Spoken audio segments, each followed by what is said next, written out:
What up, what up, what up? Football fans all over the world. It's your boy, Mac the Giants fan here. Well, my guy, the Super Dope co-host, and Costas. And before you dig into that slice of turkey this week, dig into the NFC real deal, NFC East. Round up. Punch that intro, baby.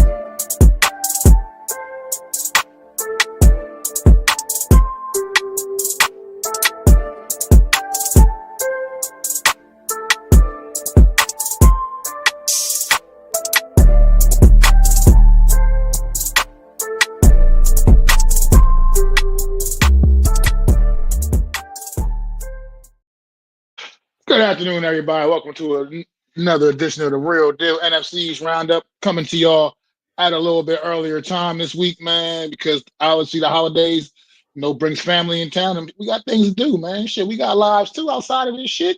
We got lives to live. So, how you feeling today, man? I can't. I mean, after that intro, before you take a slice into your turkey, you take a slice of that Real Deal. I almost died, man. That was so good, so good. Well done. I'm having a good time. There's football in the docket. We got games tomorrow, an NFC East game tomorrow. We're gonna cover it all today. Absolutely. We got NFC's game tomorrow. We got NFC's game on Friday. We got NFC East on Sunday night. We got NFC East on Monday night, baby. We got it popping this week in the NFC East, man. Too bad the division ain't popping. Too bad the division ain't popping, but it is what it is, man. Let's dig into it, man. Let's get right to Sunday night football, man. Not Sunday afternoon football. It was Sunday afternoon, the game of the week, Sunday afternoon, 4:30 window, man. Eagles, Cowboys, man. We knew it was going to be a heavyweight title fight, man. We knew it was going to be kind of a big one.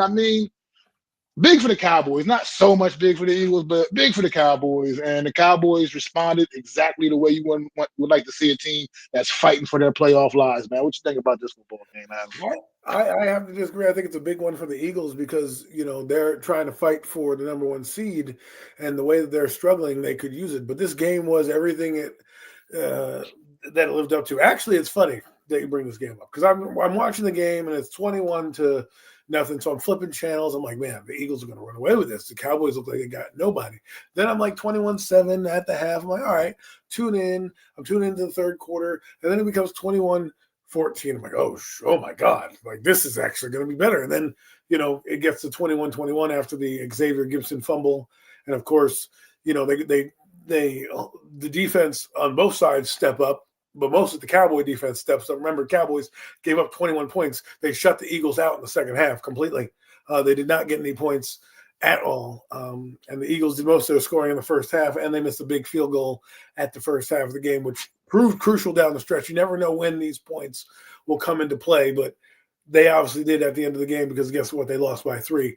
And I thought, to me, it was a carbon copy of the first game, just minus the CeeDee Lamb egregious drops, although he had drops all over the place. And I was telling somebody on the phone today, I think it was AK, I said, CeeDee Lamb was over there yelling at Dak Prescott to get the ball out in front of him. I'm like, how about you catch the damn ball? All right, he put the ball in your breadbasket and you dropped it. And you have the audacity to run over to your sideline bitching and moaning about your quarterback throwing you the ball. How about you get on the judging machine and not drop it? You lucky you didn't cost your team a game. And how about that George Pickens? Okay, this is what you go out there and you get him for. You go out there for these big games. You didn't have a big game week 1, right? But week 2, he put the team on his back. He said, you know what, CD, you're not doing your thing? Don't worry, I got this. And the second half of the game, the Cowboys, like you said, looked like they were playing for their playoff lives. Their defense came alive, causing turnovers, fumbles. Barkley had a rare turnover that we rarely see, and that cost him, right?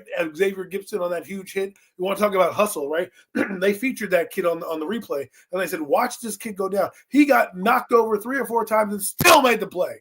That's what you call heart. That's what you call people buying in, and that's why the Cowboys, I'm not going to try to wait till you hear my prediction this Thursday, because for their game this Thursday, I'm going to go on a limb here because of what I saw on Sunday. I do believe their defense is starting to come together. I love what Keenan Williams was doing. I loved how Keenan Williams helped open up Odighi Azua, who had a huge game. And then Kenny Clark, we forgot about him, but when you put Keenan Williams next to Kenny Clark, he also gets opened up. Their pass rush, they're starting to get healthy with Azariki and Dante Fowler coming back. Their back end is starting to gel, and they really did shut out the Eagles in the second half. And I thought it was pretty impressive. Well, yeah, I mean, okay, let me start. When I first said, the big game for the not much for the Eagles, only because from a record standpoint, the Eagles are still they're going to the playoffs. There's nothing stopping them from going to the playoffs other than an absolute epic collapse the rest of the season, which I don't. That's not going to happen. But that's what I meant. I mean, I just meant for the Cowboys right now, sustainability for the Cowboys right now. The Eagles they're going to the postseason. I don't think that that's actually an issue. But that's not what bothered me with the Eagles. The Eagles is, but you're right. Maybe I shouldn't have glossed over so much because it was a big game for the Eagles because of the status of the NFC conference, the way things are stacking up. Teams like the Rams, the Bears, like I talked about, the Bears. You know what I mean? The way things are stacking up in the NFC conference right now. Seeding's I'm going to get back on it. I'm going to get back on it. Yeah, seeding's going to matter, but the Eagles' offense is going to matter as well. And here's the problem. Here is my problem with this Eagles offense. You go up 21-0 against the Dallas Cowboys in the first half of this football game on Sunday. 21-0. And it should have been. But then you find a way to not only lose, not great. I get it. The Cowboys offense is a very capable offense, explosive, and it's capable of scoring the 21 points they did to get back into the game. But the fact that you never had a response to even put any more points on the board is just absolutely ridiculous to me. The fact that I'm looking at this stat line right now and see that Saquon Barkley, you with a 21-point lead, Philadelphia Eagle offense, Saquon Barkley only has 10 carries on the day. 10 carries on the day. And you had a 21-point lead at some point in this game. When you had a 21-point lead, Saquon's carry should have ballooned. Tank Bigsby had 1 carry in this game. These guys should have been you should have been leaning on those guys. Once you built a 21-point lead. And the fact that you finished this game with only 18 carries as a team and 7 of them were from your quarterback, Jalen Hurts, that's egregious offense to me. It's egregious offense. And this Eagle team better figure something out with this offense. Because A.J. Brown, he showed up on Sunday, had one of his better games of the season this year on the year so far, 8 catches, 110 yards. And Devontae Smith had a really good game, another good game as well. But this whole Saquon Barkley thing, you're not getting him going all season. I mean, it's been bad. He had better years with the Giants, all his years with the Giants than he's having right now this year. I feel like this has just been a really bad season for him as far as getting running game going with him. And like I said, this was a perfect opportunity to do it in this game when you built that big lead and to just eat away at the clock. Like I said, it's not even just him. Like I said, the fact Tank Bigsby, who's been pretty productive for you as well, is only had 1 carry on the day. So what are we doing here? Like, how does a game like this, does Jalen Hurts have 39 pass attempts in a game like this, the way this game played out in the first half? Explain to me how he got to 39 pass attempts. Well, I guess, yeah, because at the end, when the Cowboys kept putting the points on the board, I guess you got a little desperate and was trying to call yourself keeping up. And you just, like you said, the Cowboys defense rose to the occasion. They stepped up. Got to give you a kudos, a shout out once again to your guy, George Pickens. This guy has been absolutely just lights out. I mean, at the last month of this season, I mean, if it wasn't for a guy out in Seattle named Jackson Smith and Jigma, I think we're looking at George Pickens is maybe the best receiver in the league over the course of the last month of the season. Well, I would rival that he's had more of an impact on his team than Jigma. I think Jigma's there because solely he has nobody over there. He has Cooper Kupp, but he's the sole guy. You have CeeDee Lamb here, and this guy overtook CeeDee Lamb. And maybe I'm just biased because I like George Pickens. I do respect what Jigma is doing. I'm not trying to say he's not, but to me, George Pickens, the Cowboys don't win the game without George Pickens last week. Period. There's nothing you could say. Well, no, they don't. They don't. Yeah, I agree with that. They absolutely don't. CeeDee Lamb. Let me talk about CeeDee Lamb, man. 4 catches, 75 yards. Okay, that part sounds not so bad. 75 yards. Give me 75 yards on 4 catches. Here's the problem, CeeDee Lamb. You were targeted 11 times. You were targeted 11 times, and you had a few big drops, buddy. You had a few big ones, and they don't pay you to put the ball on the ground, CeeDee Lamb. I get it. It's going to happen occasionally. It's going to happen here and there, but it's been happening far too often with you this season, man. It's been happening far too often this season, which and you're too good of a talent for this thing to continue to happen. And like you said, it's a good thing they got a guy like George Pickens that was been there to be able to bail you out, because you're a Pickens stat line: 9 catches, 146 yards, a touchdown. Guess how many times Pickens was targeted? 10. 9 times. He caught all his targets. So he caught every pass thrown in his direction that was actually a catchable ball that could count as a catchable football. He caught everything. That's what you want out of your number one guy. And I know Pickens is a number one talent type of guy anyway. Let's keep it real. But CeeDee Lamb, man, you got to do better than that, man. 4 catches on 11 targets is just absolutely egregious, man. That's not what you want out your number one receiver, man. I'm a little disappointed in him because of 2 things. One, he's supposed to be a number one, like you've always argued with me. He's not a number one. He's showing you right now that if you put a better talent like Pickens, he isn't rising to the occasion, which is a little nerve-wracking to me. The second thing I want to talk about is you had 2 drops. You had like crucial drops in the first game. You have crucial drops in this game. The fact that you're mentally locked in to this game because if I'm CeeDee Lamb, I'm looking at that coach all week. Say, give me the ball, coach. Give me the ball, coach. Give me the damn ball, coach. I'm Keyshawn Johnson and that shit up and down all week when this game's coming up because of what I remember in week 1. And instead of doing that, you come out and have a performance that rivaled just the one you had there. This time, though, a guy named George Pickens helped bail you out. And so did Kevontae Turpin with his big runs and things like that. Guys bailed you out, all right? Dak Prescott threw the ball all over the yard. Looked good, too, doing it, right? But you need to be the focal point. And if the Cowboys want to make some serious noise on this run, I can't have you show up occasionally. You need to be number one. And games like this should be motivating games. You know, I don't know what Pickens is motivated. I'm probably motivated by millions right now because right now the dollar signs keep going up and up and up with this guy for when he becomes a free agent next year if they decide to franchise tag him. But when they pay you, that's in your breadbasket. There is nobody to blame on that but you. Nobody. I don't want you to go back. I want you pounding your chest, looking at Dak Prescott saying, I got you. That was on me. That is horrible. Okay, I don't want you sitting over there bitching and moaning about a pass where it could be, should be, or wasn't. Okay, I don't have time for that. He put it in your radius. You know what happened when I played football and the coach told me when I was a receiver? It's if it's in your catch radius, you got to make the catch, regardless of how the ball comes out of your hand. If the ball's low, but I can put my hands on it, I should be able to catch it. That ball was in your breadbasket in the end zone, and you dropped it. I don't care about your hands, huh? I say right there, right between the 2-8, right between the 8s. And you're mad because it's not out in front of you? Are you kidding me? What is this, Burger King? You have to have the pass made your way? Like, we don't got time for that. You're going down a fucking playoff stretch, a playoff run.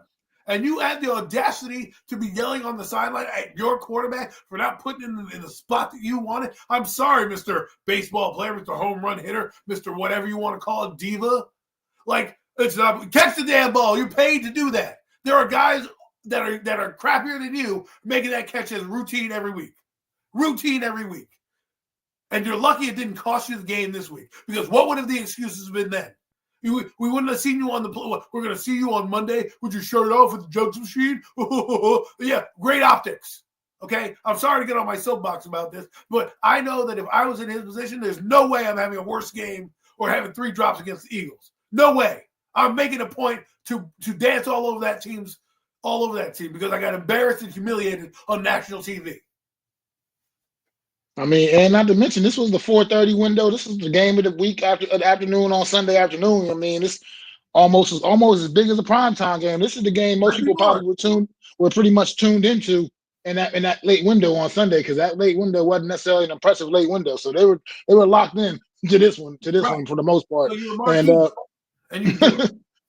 and this thing with George Pickens, man, I gotta say, man, every week he is making it himself more and more expensive. And the Cowboys, it would be in their best interest to find a way to retain this young man. But he may be too pricey, man. I don't know what your thoughts are. He's playing himself to a point where he may be too damn expensive for the Cowboys to retain, considering the money they've already invested in CD Lamb and what they've got invested in Dak Prescott. And I mean, I know these money guys, they got ways of moving things, doing whatever they do. Yeah, they got ways of doing things. Yeah, they can, but I don't. You think George Pickens is playing on a franchise tag? I don't know, man. I don't think he would play on the franchise tag, but I think the Cowboys would be best to put the franchise tag on him and then negotiate the deal that way. Because at least you retain his rights, right? And if somebody wants him, you're getting 2 fucking first rounders for that guy, right? But I believe that if you believe in the system, you still have your quarterback within his prime years. You just saw what George Pickens did. Pickens is not going to sign a deal right now. He's going to be like, "Fuck you, Jerry." You know, you should have did that shit. You should have did that shit at the beginning of the year. But now, you know, you're out of my fucking price range. He's going to probably get paid more than CD Lamb, to be honest with you. And I don't blame him. He's younger than CD Lamb. He's actually, to me, a better receiver than CD Lamb because he offers more physically. Meaning, did you see the tackles he was running through? Okay, he ran. I just love the way he competes for the football. He just goes up there and competes strong, big, strong hands. He's impressive. Everything. He breaks fucking tackles. He's got an attitude and an edge that he plays with. Some people call it crazy. I call it fucking. That's what you need when you're out there. T.O. had an edge. I love fucking T.O. He was that guy. He had that edge. Okay, and that's what Pickens plays with. CD Lamb, on the other hand, doesn't play with that same edge, doesn't play with that same mentality. He plays like, I'm good, I'm better than everybody out here, but I don't have the edge that Pickens has. I'm not going to compete with the ball if it looks like I'm going to get my head knocked off. Pickens doesn't care. He's like, oh, you want that? Let me stretch and get that one for you. Let me dive and do this one for you. Let me, run down the field and break 3 tackles on a spin move to get a first down for you.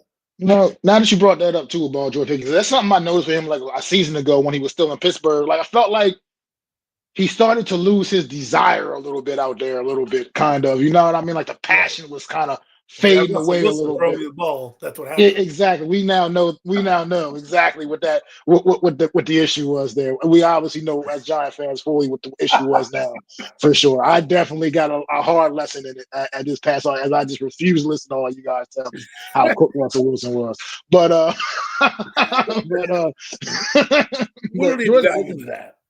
George Pickens truly has that fire's burning again, man. And his passion is back for this game. He looks like that guy that got drafted out of Georgia again. Once again, man, dude, he is an absolute dog out there. They love playing for this guy. They love. I don't know what it is about Brian Schottenheimer. I didn't think it was going to be a complete disaster. But talking to people who had Brian Schottenheimer as a coach, they were like, "Oh, he's not impressive." Blah blah blah. Right? And I'm like, I'll give the guy a chance. Whatever. This guy knows how to be a head coach. Now, I'm not trying to say anything because I know Mike Shula is out there. And a lot of people are, linking him to the New York team, and he was already, I don't know, I don't want to put him out there though, but he understands what they're playing for him, and his offense is spectacular. And we knew that Eberflus was a competent defensive coordinator once they got pieces, and now that they have pieces, I don't know how good their defense is going to be, but they sure are better than they were week 1. They sure are better than they were week 2, and they're good enough. Dare I say, I'm going to be a spoiler because I can't hold it. I think they're going to beat the fucking Kansas City Chiefs on Thursday. I'm telling you that right now. What I saw this Sunday and their defense, they are capable of handling an offense with lesser talent than Kansas City. Okay? If they can do that and still score at their clip that they score, this Cowboy team could be dangerous going down the stretch. Well, we will see. We're going to definitely deep dive into that in a little bit more later on in the show. But if you have any more final thoughts before we wrap this up, the Eagles-Cowboys matchup? The one last thing I want to say is I think Eberflus needs some credit for putting this defense together so quickly with all the new pieces and them coming out and really buying in. That Cowboy team was flying around like I haven't seen them fly around in years. They look like they have a renewed sense of energy.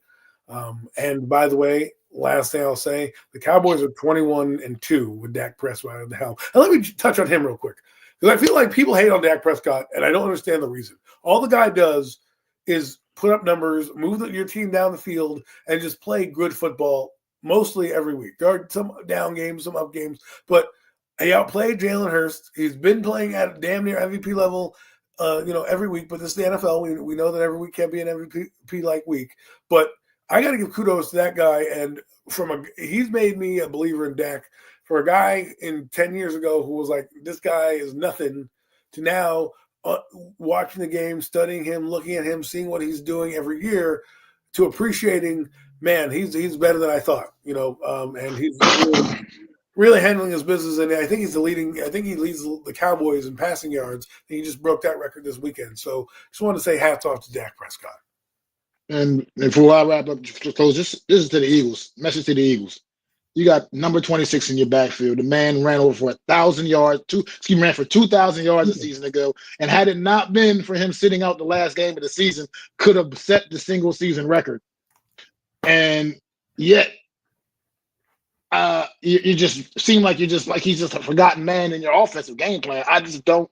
When I'm just looking at this stat line. It is just mind blowing that in the game in which you guys Eagles were up 21-0 at one point in this game, that Saquon Barkley only managed to have 10 carries in a game in which you guys were up at 21-0 at one point. To me, nothing about that makes sense.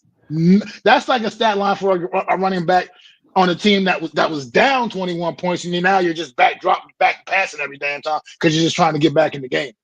That's what that looks like. It looks like the complete opposite of what the situation was.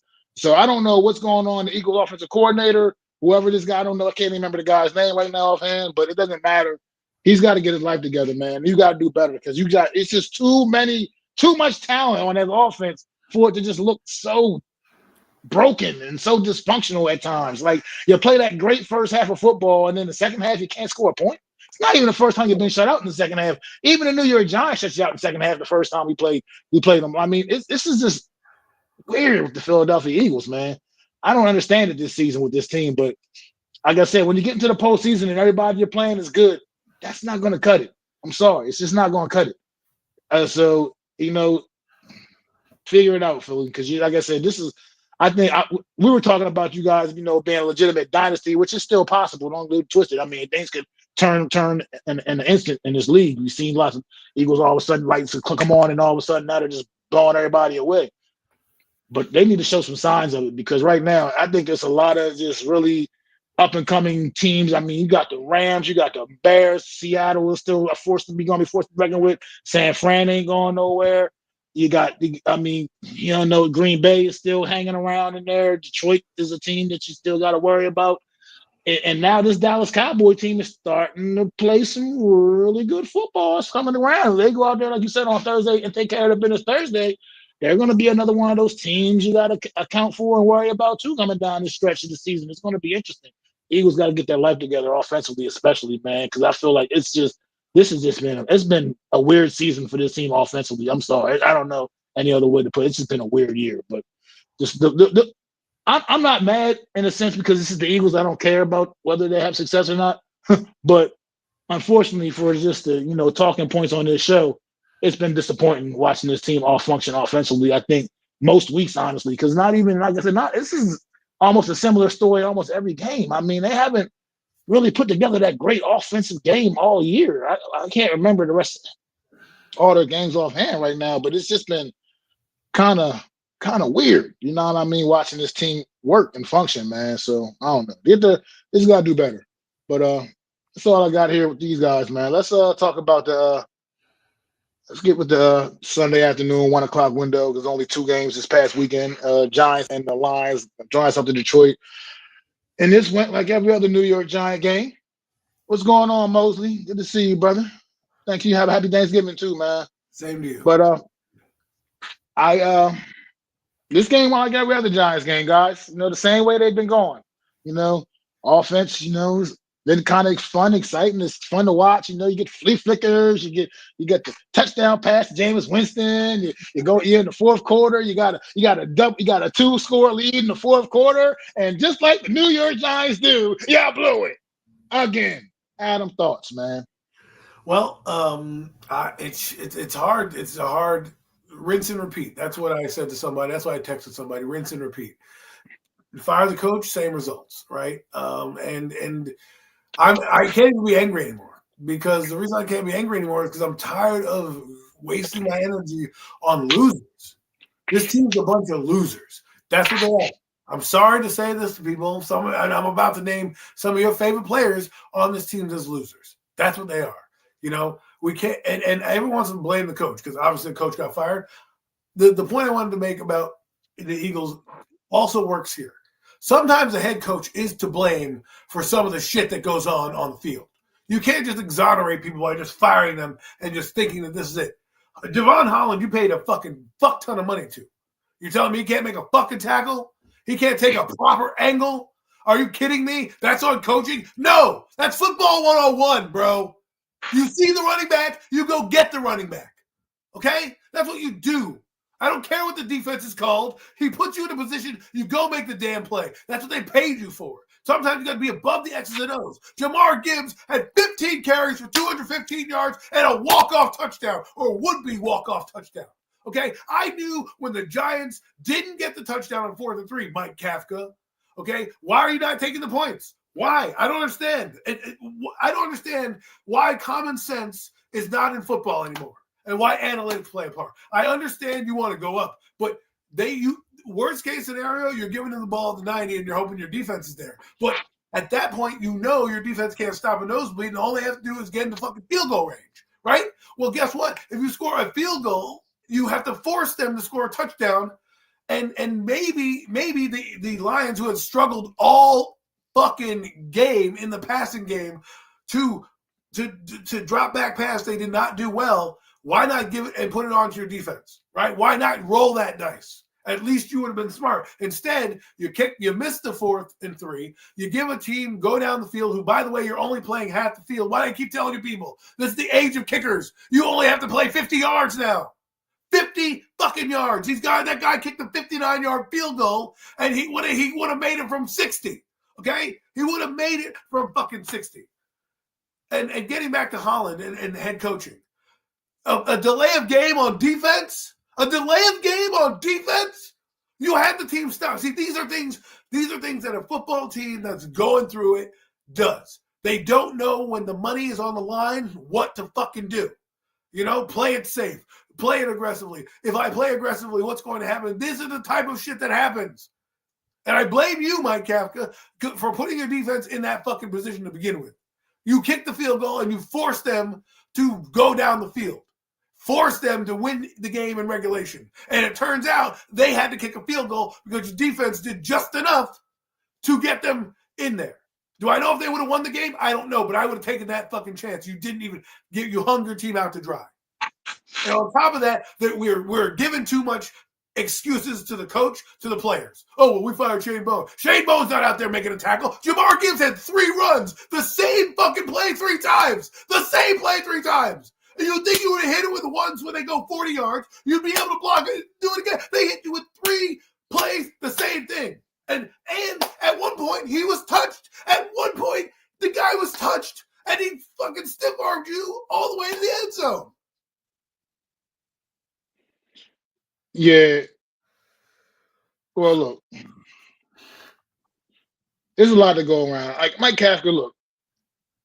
Because I think that when it comes to that play call right there, there's both. You can look at both sides, and I kind of see the argument both ways. Clearly, yeah, take the points. Take the points because it just from a sensible football standpoint, at that point, sensibly, it would have made sense to just take those points, go up by 6, and force them to have to score. Drive the field to score a actual touchdown. It's a lot harder when you know that you got to absolutely put the ball in the end zone. It's a lot more pressure on the team, and it's a lot harder to deal with. But at the same time, from the other side of that standpoint, I feel like there's also the fact that he knows what this defense has done 4 other times, what he's watched this defense do 4 other times this year, and he watched this football team go, squander those leads. And he's like, I have no trust in this defense whatsoever. And the offense had been playing well. The offense had been moving the ball very efficiently against the Detroit Lions, and it wasn't really out of the realm that they weren't going to be able to put the ball in the end zone there. Unfortunately, they were not able to. And But how and it about the just overtime then? How about the overtime? Because the overtime, he went out there. First off, I don't know why Russell Wilson's getting the coin toss. That's the dumbest thing I've ever seen. But whatever. They sent his dumb ass out there to go say, we want the ball. And then he's like, we're going to kick it. Why would you kick the ball? You know that your weakness is defense. And you're going to put those guys out there after just getting gassed all the way down the field. You're going to be like, okay, now we're going to fucking kick the ball off like you're outsmarting the Detroit Lions, and then in one play they go down and score a touchdown. I thought that was also a rookie move. I'm gonna tell you why I thought that was dumb, a dumb move, because I don't think it was. I think it was done for a really different reason. Because after the explanation about why Dexter Lawrence wasn't on the field on that key play anyway, the explanation we got, which was a bullshit explanation, as bullshit as you can get. But when they the fact that because most teams actually win the coin toss and do elect to play defense first because you want to see what you need to do, maybe if you might have to need. But at the end of the day, if they knew the way they were playing, this was this rotational bullshit they were talking about, and that was the time where Dex was supposed to be off the field, or they were trying to have him more ready for the pass rush downs or more and give him a break on first downs and whatnot. That's bullshit. I don't always agree with everything Carl Banks says. He's a little bit controversial at times, but he said something after this that I agree with. When you're in these situations in football games, you got your best players on the damn field. It ain't no rotation no more. Now you got your best out there. Your best. Your absolute best. There ain't no damn rotation at this point in football games. Now you have your best guys out there. And I'm not guaranteeing if Dex was out there on that play, the same damn thing wouldn't have happened. But it's a more likely chance that it wouldn't have happened. You know what I mean? You got a better chance that it would. You got a better chance that it wouldn't have happened if he's out there. So they ran right to his side. He's out the game. They were like, "Oh, we're going to run right there," and that's what they did. And so that's the part that bothered me. If you knew that was the part where you felt like Dex needed maybe a little more of a blow, wasn't quite ready to be back on the field quite yet, then maybe you say, yeah, let's go out there and let's go put the pressure on them, our offense put the pressure on them and put some points up on this board and make them match or make them figure it out. You know what I mean? But no, that's not how that. It's like, go ahead. Yeah, go ahead. I'll say that's why the Giants. That's where the failure is to me. Like I said, I don't honestly think Kafka these 2 weeks interim, he hadn't done a terrible job, but he's had his miscues as well. He's had his little breakdowns as well. And I don't, like I said, I'm not saying this to make some kind of pitch for Kafka. I'm just saying I don't think honestly. I think the team does seem to be responding better to him from what I've just seen.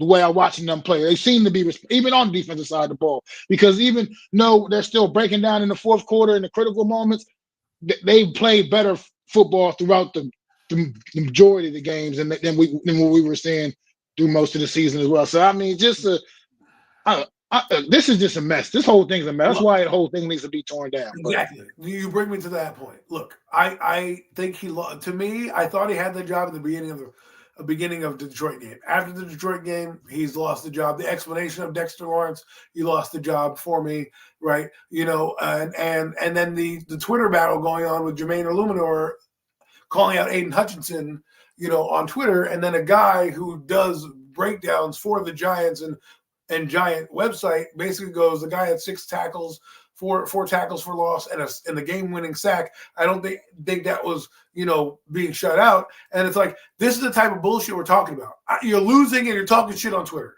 to a guy who clearly had a good game, but you don't want to acknowledge that, right? This is what I'm saying. People were arguing with me the other day about the Cam Scattermoo stuff and blah, blah, blah. I'm like, you're not getting it. When you're 2-10, everything matters. You've got to understand your optics. You've got to understand what things look like. When guys are fighting with people on Twitter, it's a bad look. Okay? Malik Neighbors deleting the tweet. Who do you think told him to do that? Jermaine Illuminor getting called out and calling out Aiden Hutchinson. Like, you lost the game, bro. Just keep it moving.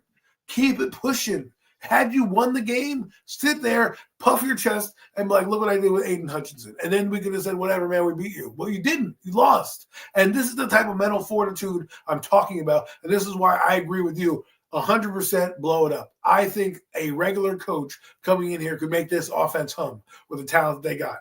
I think the regular defensive coordinator coming in here will make this defense hum.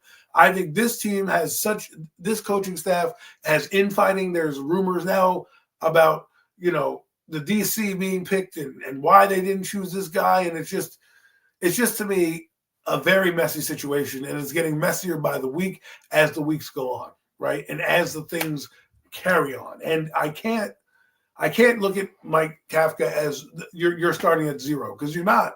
You know, he's been here for 4 years. Okay, like he's part of the issue, right? They're playing better now because the guy in front of them is gone, but I still see breakdowns. I still see mistakes. I still see crucial moments in the games where the Holland play, the delay of game. What are you doing there?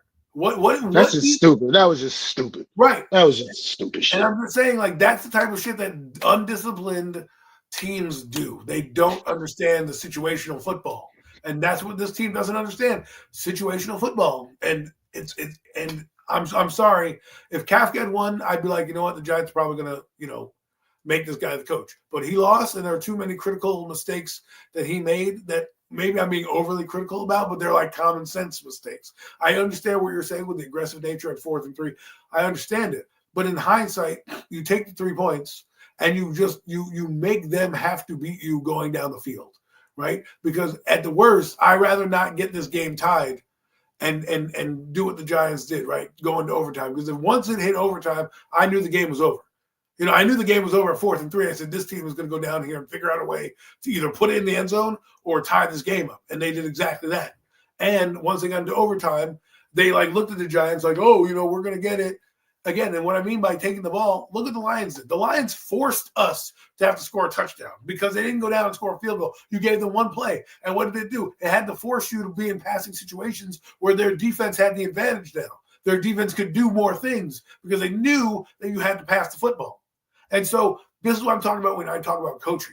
That's a moment that mattered. It doesn't matter to me if you went 3 and out. You would have had the ball, a chance to have the ball. You would have had a chance for Dexter Lawrence to get checked out. You would have had a lot more things happen that maybe could have gotten you to a victory that now people are forgetting about because you fired Shane Bowen. I'm not forgetting about him.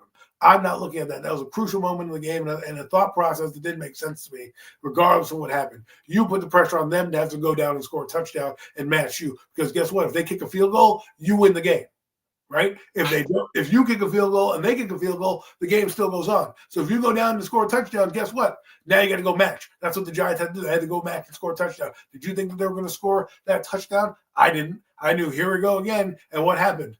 A lollipop pass, a couple of, batted down balls, a few penalties on the Lions, and next thing you know, Jameis Winston sack, and the game is over, right? And I just thought those crucial moments, and there was also one in the first half where they were leading, and they did like there was a 3rd and 1, they ran the ball twice, and they didn't get it, and they had to punt, and I'm like, well, you're 3rd and 1, and you're gonna run the ball up the back, pass it, who cares at that point, right? Try to do something. So I just thought, even though the trick plays worked and we had some success, there are a lot of things that I can't overlook with Mike Kafka that I need to watch going forward. I mean, yeah, I'm not considering Robert Saleh. I think he's not. I can't mess with that. I can't mess with that. Dude was a disaster as a head coach. I think he was a disaster. He needs to stick to his coordinating defenses and call it a day, man. But I don't know how I feel about him. I don't. To me, a lot of the shit with the Jets was a him problem, and I can't get behind that as a head coach, man. He's a good defensive mind, good defensive coordinator. He needs to stick. That's his wheelhouse. He needs to stick with that. I think he's not a. To me, I know the Jets are a shit show of a franchise, but I just don't see a head coaching him, man. What I saw from him with the Jets was a lot of things that were his problems. Some of the things we're talking about with our coaching staff is what I saw with Robert Saleh as well. And I just can't believe in that, staying behind him as a viable head coaching candidate. But I got sidetracked off of that real quick. But as far as this, who were we talking about? We were talking about the. Sorry, I got completely sidetracked. And whether or not he would stay and things like that. Like I'm not giving this team a pass regardless on anything. And one thing I want to mention is I was in a space with somebody, and they were talking about moral victories and like, oh, well, look at this guy played well. And like, no, we lost. This is why we have loser mentality, because we look at like, hey, look, we lost the game, but we put up 27 points. That's not what I want to hear. I don't want to hear that anymore. Okay? Well, no. One thing I want to talk about with that on that aspect, to piggyback off of that a little bit, is because what you like you said a couple weeks ago, you take these last X amount of games, and this is an evaluation period, and I think that's all I'm gauging. That's what I'm looking at. Like win, lose, or draw, it doesn't matter. I'm not cheering for us to lose, right. But at the end of the day, I also know that winning doesn't help us, considering rather have that number 2 overall or even number 1 overall draft pick. You know what I mean? I'd rather have that. You know what I mean? But at the end of the day, I'm not out there like, yeah, let's lose, guys, lose. I'm not cheering for the other team. No. Now that we have dark. Now that we have, like, I'm not going to be mad if we win a football game. At the same time, it just does nothing for us right now, considering it's another lost season. Well, but what I do when I say evaluate what you got, like I said, when we talk about the evaluation, you brought this up a couple weeks ago. Like I said, evaluate the talent you got. I look at a guy over the course of the last month that I've seen viable improvement from, like legitimate improvement, and unfortunately, his improvement is going to the wayside because we can't finish football games off, and that's Theo Johnson. I got to bring it up. We were very hard on Theo Johnson earlier part of the season with the drops and the whatnot. He has made a lot of key catches over the course of the last few weeks, man. Key, significant catches in games at crucial times. I mean, that big catch down the sideline on Sunday afternoon at one point to keep it drive alive. Right after Bellinger drop, which probably might have been a touchdown if Bellinger didn't drop that shit. You know what I mean? At the very next play, Winston comes out and hits Theo Johnson on a very tough catch down the sideline. I mean, he goes up there, high points the ball on the sideline, keeps his toes in bounds, and he's been doing that for the last couple of weeks, making those very tough grabs. And it's something that's sticking out on tape, because now you're looking like potentially a legitimate number 1 tight end guy. You look like that kind of guy you can depend on in the offense to rely on, and she's been showing me that, a guy like that. I mean, I think with Wan'Dale Robinson, you get what you get. You get a game like this every once in a while. You get the other games, you know what I mean, that you get. He's just a guy. That's what he is. I mean, he's not a legitimate number 1 receiver, but right now he's our number 1 receiver. He definitely looked like that on Sunday. You know? He definitely looked like that on Sunday. Oh, he's the best wide receiver on the team currently right now. That's healthy and playing. I mean, Hodgins. I mean, I think he's the best guy on the field. I think he can do a little more than Hodgins overall, and so I think that makes him more kind of that better guy. Hodgins has been clutch these last 2 weeks though. That touchdown was amazing in the end zone, and that kind of is also like, how do you have a guy like this that was here part of this team a season ago or 2 seasons, last couple of seasons? He was here. I didn't realize he was even here in the summertime, but And you let guys like that slip through the thing, and we got people like Jalen Hyde on the roster that do nothing, that does nothing, contributes nothing viable to this football team, nothing of value. Touchdowns. Then Hyde in the whole season, he comes in 2 games, has a touchdown. Hyde has been here for 11. So it's just, to me, this is the failure with the regime. Is things, those details like that are the failure with this regime. I mean, like I said, so I'm looking at that. I want to see through these last 5 games, who are the guys this New York Giant team can continue to move forward with. They're not all going to be all-stars, but who are at least the viable pieces that you guys can move forward. Because if you tell me you got Malik Neighbors, and we go out there and get a dog and maybe another first round talent at wide receiver next year, and have 2 legitimate like options on the outside, and give me Wan'Dale on the slot, I think I'm taking that. You know what I mean? I'm going to take that. I'll be okay with that. You know, I think I'll be good with that as my that's my number 4. I'll be good with that. Yeah, if those are my guys, I'm good with that. You know what I mean? And then even with the running back situation, Tracy, healthy Cam Scatterboo, whoever else you throw in the mix, whether it be Devin Singletary again or somebody else, that's a solid committee. It's not none of them necessarily stand out as an individual RB1 necessarily, but they're a solid committee, and you can still move forward. That doesn't make that position a priority. You know what I mean? There's so much other holes in this team. The secondary. Oh, that secondary is disgusting. Secondary is, I mean, they played overall pretty damn good considering on Sunday, considering the receiver talent, the quality of receivers they were going against, and I will give them that.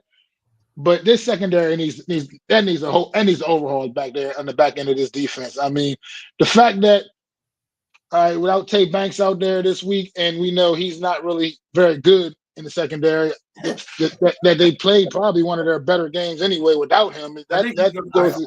I think that goes to tell you everything you need to know about him. Like I said, but the thing is, when I say guys and what they do and give you value, I've been saying it for the last couple of weeks, and people think I'm crazy, and I know you're going to think I'm crazy because I know you are. You're going to think I'm fucking nuts for saying this. But with Tay Banks, man, I did it a few years ago. He was your first round draft pick. You know, the guy that you picked to be your number one cornerback for the future for your team. Clearly, that's not what he is. That's not working out. At least not here in New York. It's not working out. But if you're going to keep this guy around, at least put him to where he gives you value. And it seems like he gives you a little value on the special teams. So at the end of the day, I know that's not what you want out of a first round pick. You don't pick guys in the first round to play special teams. But at this point, you know, that's where he seems to provide the most value at. But he lost his job. He lost that job too. He lost that job. He's on the bench. He had the job for 2 weeks. Now he's on the bench injured. And I don't well, he was injured, yeah. So I don't. He just wasn't active on Sunday, but still, I mean, what's going on, no Mets? I don't think. Yeah, but he wasn't active. But I don't think you're going to see him anymore.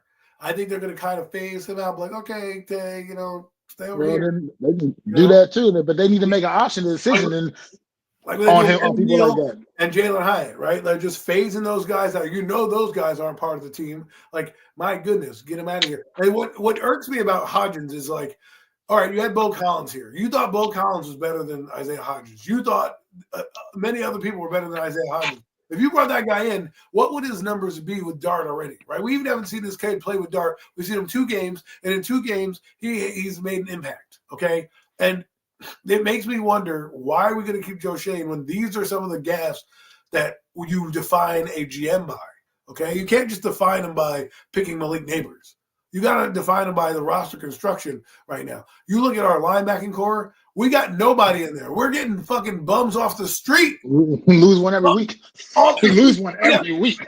Flanagan Fowles, some other guy named Brady. I'm like, who the hell are these bums? We don't even have Flanagan Fowles no more. He got fucked up on Sunday with his neck or something. So now we had Shane Bozeman. Like, what the are we doing? Like, this team is bereft of, and this is why when I was looking at Joe Shane, you got a linebacker breaks his leg in game 1, and you go sign a cornerback. You know, a receiver blows out his knee in week 3, and you go get a fucking O lineman. I'm like, what are you doing? You know, what are you? Do you see the problem that you have? Like, in older times, I used to love getting these undrafted free agents back in the day. Remember David Patton? David Patton was a guy that came up and played special teams and made it on the team and eventually was there because they just took a chance on the guys that were young. You have these guys that you bring in here on the practice squad, and you're not even giving them chances. You had a guy like Hodgins out there that you could have had for the taking, and you're just not playing. You're not playing. Like Evan Neal doesn't get a fucking shirt. The thing that bothers me about Hodgins is, you know what he can do. You know what he meant to this team in 2022 during the playoff season. You knew what he meant to this football team. He was a key component of that offense to keep. I mean, he had a huge game against Minnesota in that playoff game. A huge game. Huge game. And right, he's doing what Slayton can do. Am I giving Wendell credit? I'm not giving credit for him, man. I mean, give me credit on George. You give me credit on George Pickens, who should be here. And Wandale Robinson, he had a good game, but he got shut out in the second half. He had all his yards in the first half. And in the second half, he was nowhere to be found. He had like 2 catches in the second half. Yeah, I think he was nowhere to be found in the second half. But could that also be what good coaches do, and that's called adjusting to what the fuck is going on? But I think he got a lot different coverage probably in the second half of that football game as well. Well, that's what I told somebody. I said the Lions busted the coverage with the safety that wasn't in there. They had Carl Joseph. So the first touchdown, had a busted coverage. Now, I'm not saying he would have not made the catch. It was a good play. Do I think he had a good game? He had a good game. But in the second half, when we needed him the most, he didn't come through. So we'll see, man. I don't think we should sign him to a big deal. Other people are happy about him, but he's got to now show me in this next game, again, be that eater, be out there. If he goes in this next game against the Patriots and doesn't do anything, I can't have you be a streaky player like that. You know what I mean? Be consistent. and make big plays in the game at the end. So we'll see, man. I'm not a huge fan of his, so it's hard for me to really say. But Yeah, I forgot that play he was wide open. James would do a really bad ball there. He was wide open, and he would have been able to turn up and get a lot of yak on. He would have been able to turn up and get a lot of yak on that too. one. It was like in the fourth quarter, I believe. He was coming across on a crosser. Are you talking about the one where he dove and he missed? Yeah, he dove, but I mean, if Winston would have put that ball on him, he would have been able to turn up. Winston. So there was some pressure on Winston. They didn't have a good game plan for him. Really, I thought the Giants got most of their yards through their trick plays and a lot of things, but overall, I thought it was good offensive performance by Winston. I like him. He's a funny guy. I'm glad he's a backup. I don't know if he's playing himself on another team. I don't want to let him go, but I can't say to his representatives as they go out and say, listen, he's played well these games. He's throwing these touchdown passes. Tennessee needs a quarterback. XYZ team needs a quarterback. I'm not saying don't get rid of him, but if somebody offers you a third-round pick for James Winston, you might have to say, you know what? James, you got to take that. You got to take that deal. I'm just saying, like, you look at the Vikings, right? A team that needs a quarterback in the offseason, and they say to you, like, look, we have a team that's good defense, solid offense, but we need somebody that can be a facilitator and do it. I think I can help with James Winston. I'll give you this third-round pick, this complement of the comp picks that you get now, right? You trade that for James Winston if he plays. I mean, he may not play next week. But to me, and I love that he's a backup quarterback, but he showed me that he could still start in this league, right? I mean, he's playing better than some starters around the league right now. He outplayed Jared Goff. I mean, let's be real. He outplayed Jared Goff. You think New Orleans wouldn't love to have Winston on there as their quarterback right now? I think they would love to have Winston as their quarterback right now. Cleveland would still love to have his guy around. Cincinnati. I mean, Joe Flacco ain't been doing that bad. He's been holding it down a little bit. You know what I mean? Prior to, let's just okay, I got you. Yeah. And then like you said, the Browns, I mean, I'm rooting for Shedeur Sanders, had a good game. Looking like an NFL quarterback. Who would have thought, Mac? But what do we know? I guess we don't know anything, right? But the point is that there's a lot of teams that I feel like he was getting calls in this offseason for guys that went down. This year, he has a small cap hit and $4 million. Somebody comes calling, don't be afraid to give him a chance and let him try to do one more run as a starter. That's just me. I thought it's a possibility because he's played well. He's put 2 weeks of good film, 2 weeks of good tape up right now. And but I think, this is what I mean about figuring out who you need to go forward with, because the regime already clearly failed the whole season by having Winston the third string emergency quarterback when he's clearly better than Russell Wilson at this stage of his career. Clearly better. I mean, the offense is night and day. He should have been the starter. That's what you're going to do. Yeah, Russell Wilson out there, it's been a nightmare every time he's been on the field other than that Dallas game. It has been a nightmare. But Winston, this offense looks almost still equally as functional as it was with Jackson Dart. It's not like they're still putting the points on the board. They're still driving the ball, scoring. It's still fun to look at. It was nothing fun about watching Russell Wilson. Nothing at all fun.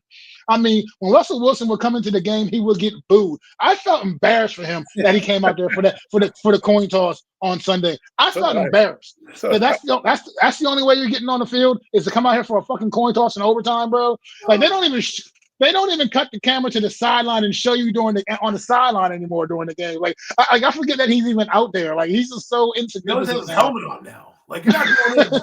You're not going in.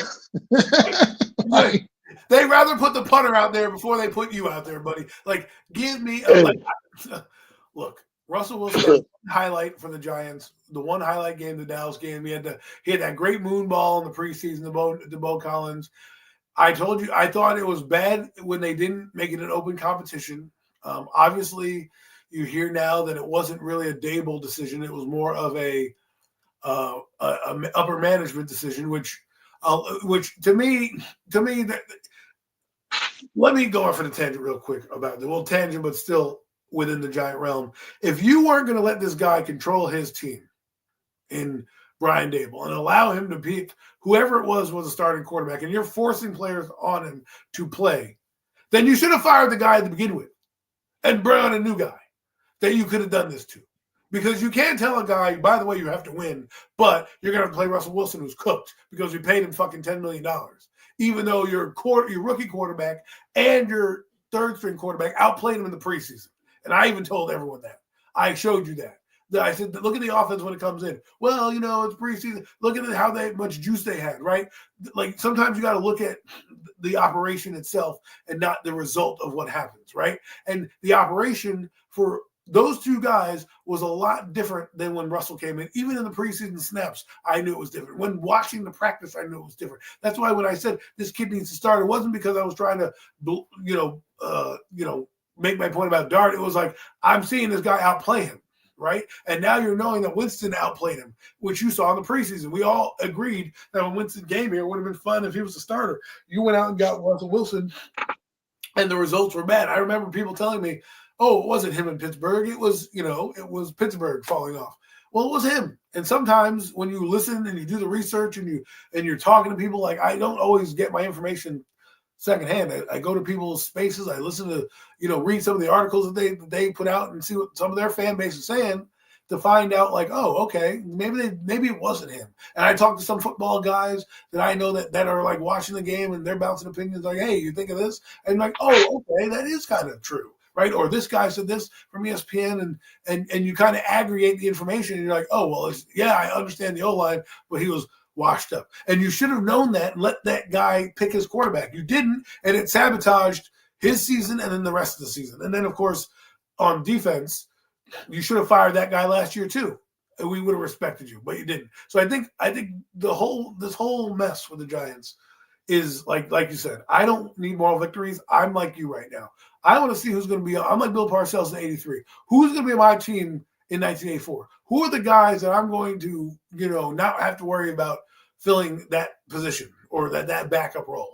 Like Chauncey Golston, that guy looks like a bust. I'll give him some time because, he's coming off a neck injury, but he's not really making an impact, right? You have Bobby Okereke probably gone, right, next year. You got guys like, McFadden, who I would love to be seeing right now because I would love to be like, is that guy – do I pay that guy next year? Because clearly he was a solid player for us. And then guys like Kayvon Thibodeau, who don't get me started with him.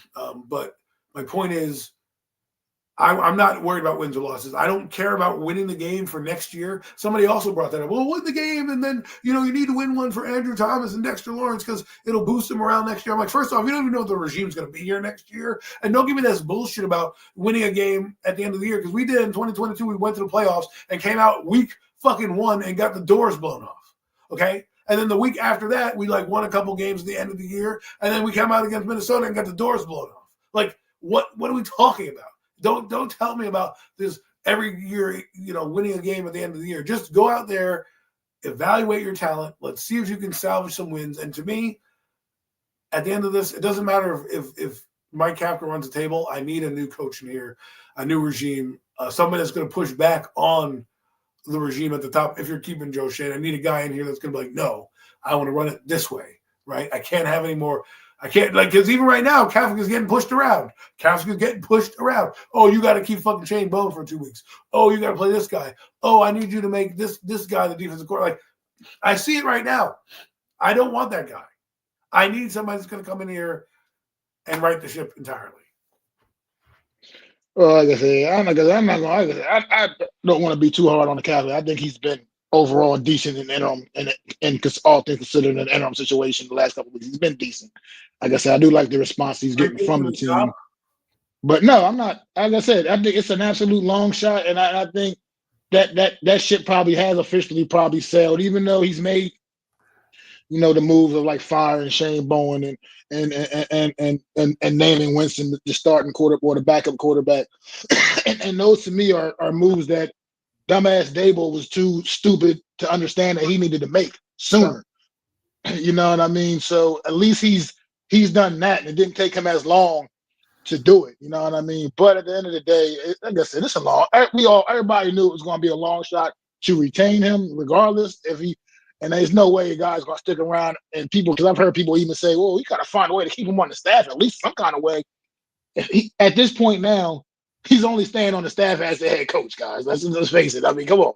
He's not going to stick around here now for like just some random quarterback position coach or whatever position, or some position coach or even a coordinator. Still, at this point now, it's head coach or bust, and he's just not going to be the guy. I mean, let's just face it. I mean, this works for him in many ways. If he gets fired, right, he has head coaching experience now for the last 9 games. He can go to another team, be their offensive coordinator, reestablish himself, that he can create offenses and do all that shit.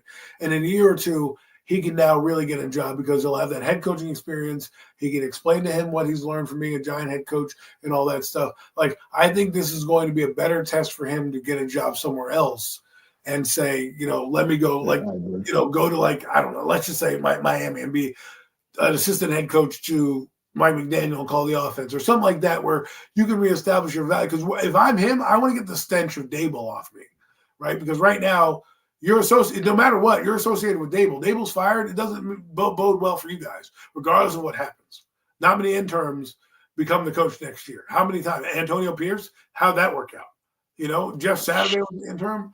It was terrible. Like, I'm not saying that if he doesn't run the table now, which I think he's going to win 3 out of the next 4 games to end the year. I think he'll lose to Dallas. I think they'll lose to New England, and I think they'll win the 3 against Washington, Minnesota, and the Raiders. You're still 6-11, 7-10. You didn't make the playoffs. You could have done that with Brian Dable. Like, what are we talking about, right? So that's just my take on it. I know I'm hard on him, but I'm hard on him for a reason, because I want people to understand, like, he is part of the problem. Don't just give him a clean slate because he wins a few games at the end of the year. I mean, I'm with you. Like I said, I just think this whole thing needs to. You gotta do something. You really can't take the team serious if you're rolling these guys back out next year. This regime, the whole regime, it was a fail. They failed, point blank and period. So you can't be taken seriously if you're really going to roll these guys back out there, man. So let's move on, man. We've been kind of we deep dived in that a little bit there, but let's talk about these previews for this week. We got 4 games this weekend coming up. We'll just, I guess, run them from the back, run them backwards to forward, man. We're on the Giants right now. We'll finish up with the Giants, New England Patriots on we'll be playing the Patriots on Monday night. Last primetime game of the season for the Giants, thank God. And Patriots, man, this is what we want to be. Look, New England Patriots are just as bad as we were a season ago. Enter Mike Vrabel. Look at this team cruising in the AFC East, getting ready to dethrone the Buffalo Bills potentially at the top of as a division champs in the AFC East, man. What's your thoughts on this Monday night matchup? Jackson Dart looking like he's going to probably be cleared and probably going to be ready to go on Monday night. It's going to be a tough game in Foxborough. A cold one, a cold night. I don't know how I feel about Dart starting. I don't know to me personally, I would probably sit him until after the bye, personally, because I don't want to mess with a concussion and a cold night and things like that. I'm not saying put him in bubble wrap, but concussions are serious things. And I rather think of the future of this team than just trying to, salvage a game. And Winston's done enough for me to be like, I can trust him in this game. But I think it's going to be a little bit more surprising than people think. A lot of people think the Giants are going to win because New England's due, and I have the opposite opinion. I think New England is going to try to keep marching because they still have teams that are going to be nipping at their heels if they lose. Remember, they're 10-2 with games left on the docket with the Buffalo Bills and a few other teams, right?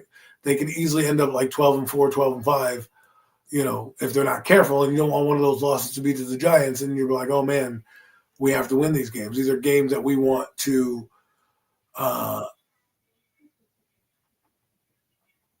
these are games if you're a Patriots team, these are games you need to win, right? If you want to believe that you're a good team, these are the games you're going to need to win.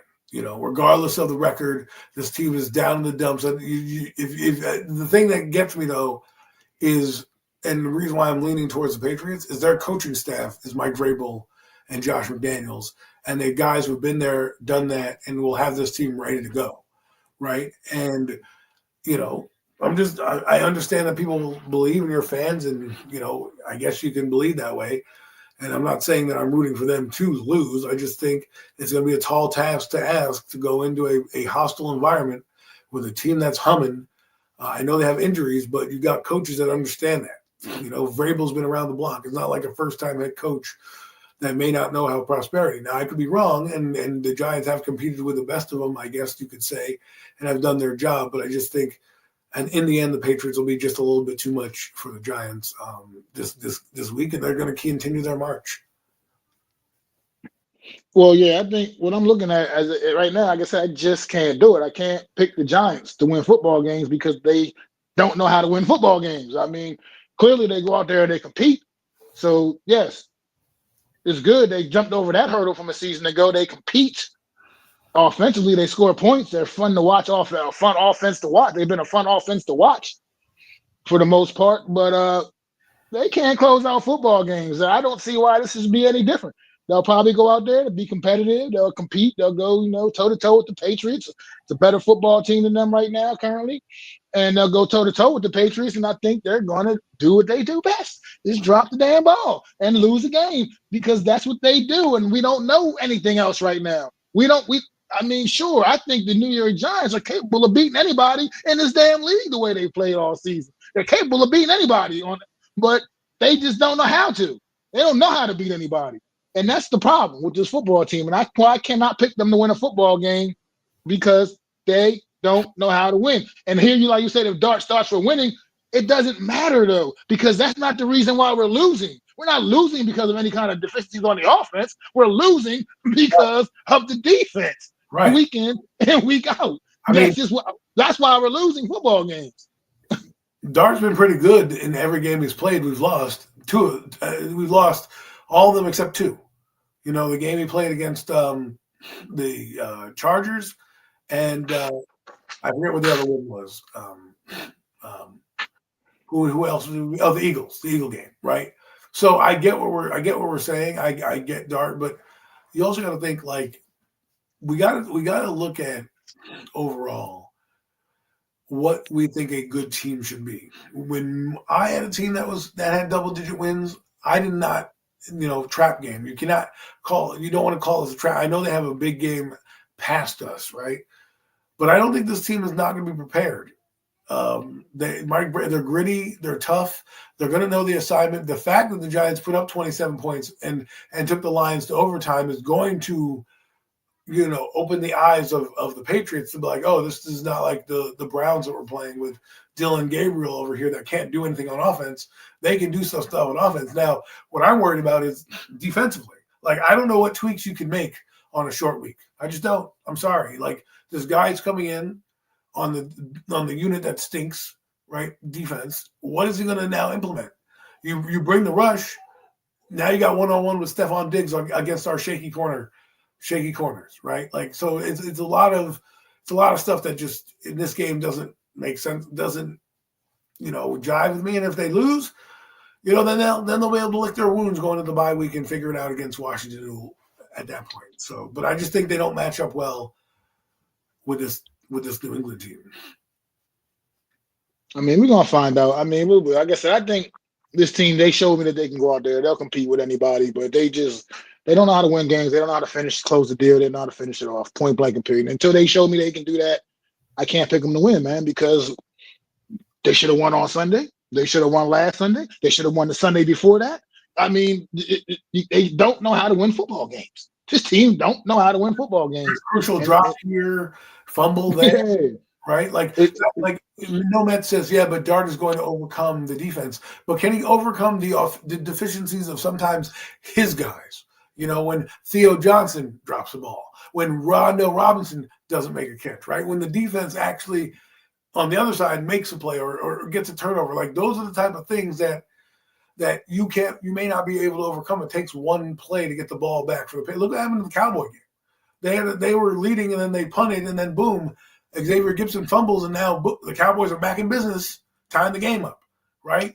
So, these teams have hung around a lot. It's almost weird. Like, these teams like kind of let the Giants do what they want, and then in the fourth quarter they just pour it on. It's been bizarre to watch some of these games. You're like, how good? The defense is looking great. Meanwhile, the defense not looking that great, but somehow they're still leading in the game. You're like, well, what's happening here? And then in the fourth quarter, they have these meltdowns mentally, like these mental breakdowns that just cost you football games. So But it's tough for me to pick a team that's 2-11 that's eliminated from the playoffs. Excuse me, 2-10 that's eliminated from the playoffs to beat a team that's 10-2 gearing up for a run.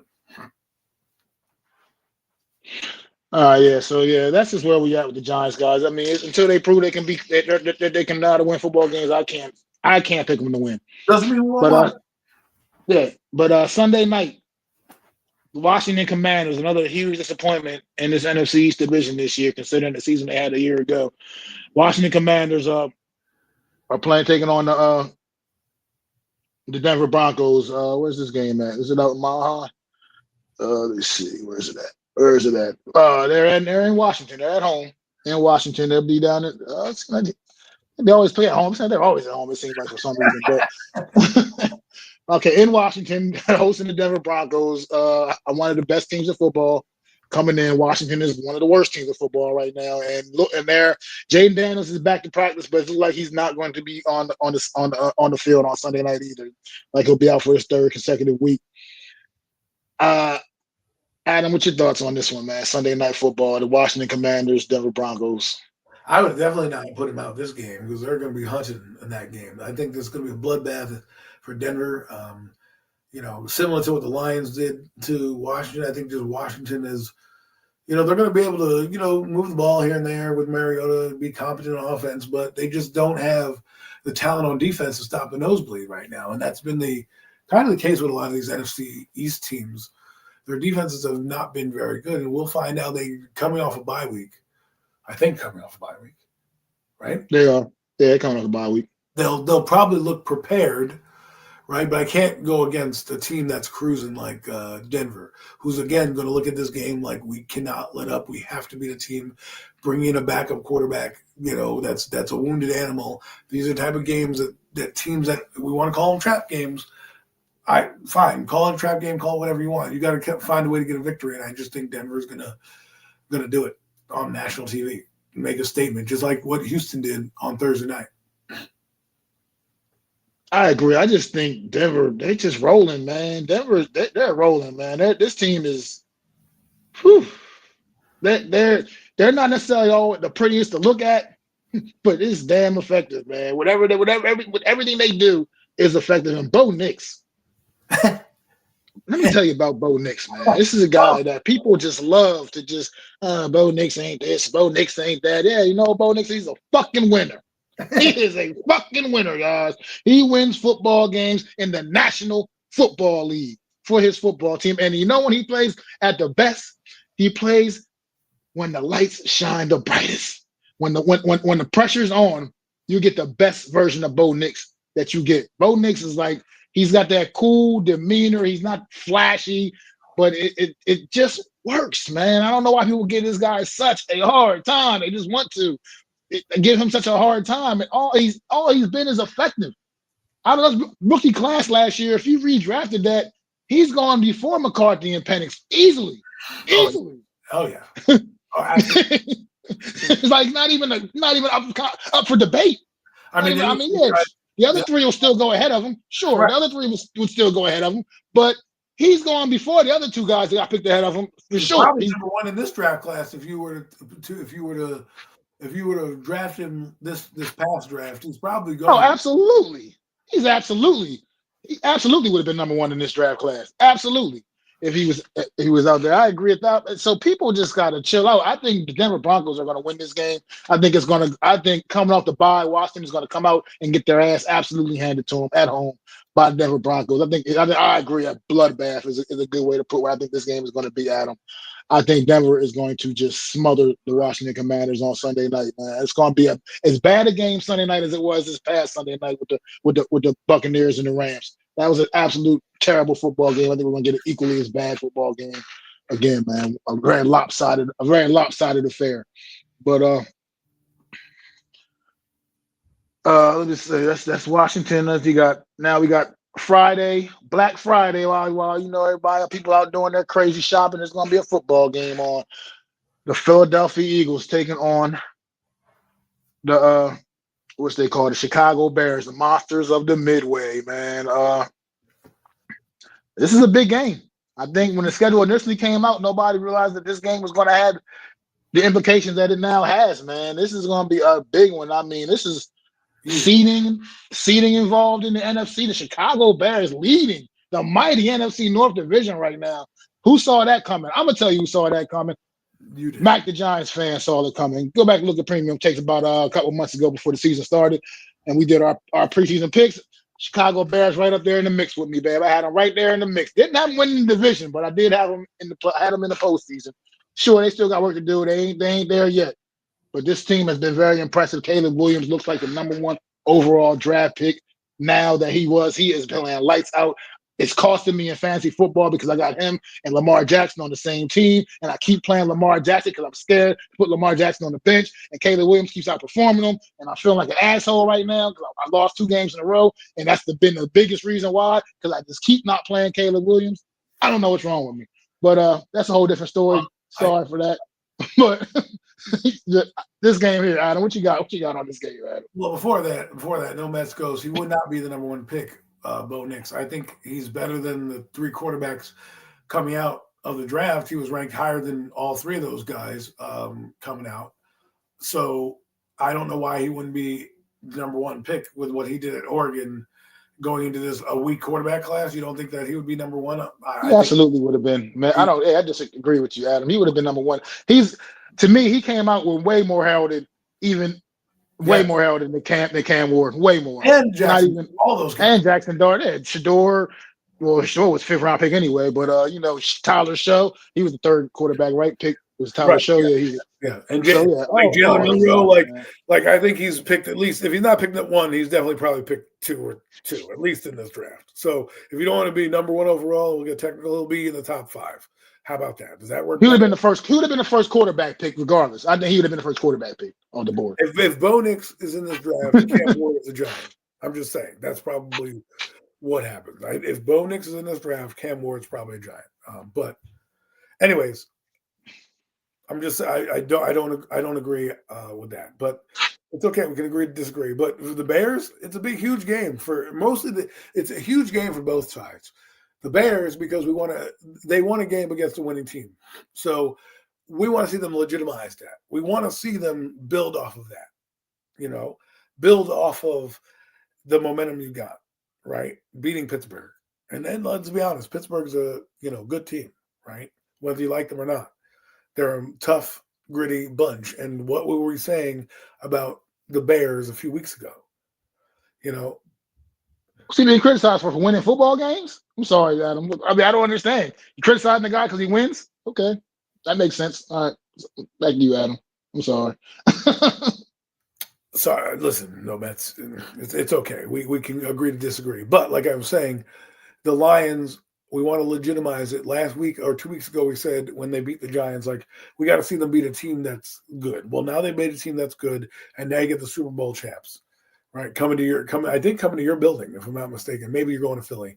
Either way, you've got to now prove that you want to take hold of this division and possibly beat a team that you may or may not see down the road, right? Depending on how the playoffs shake out. So, all I'm saying is that I want to see them win. I have a hard time picking against the Eagles to lose, another game like that. But if you're going to beat the Eagles right now is the time to beat them. So you know what? I'm going to go on upset watch right here. And I'm going to say that the Chicago Bears are going to upset the Philadelphia Eagles on Black Friday.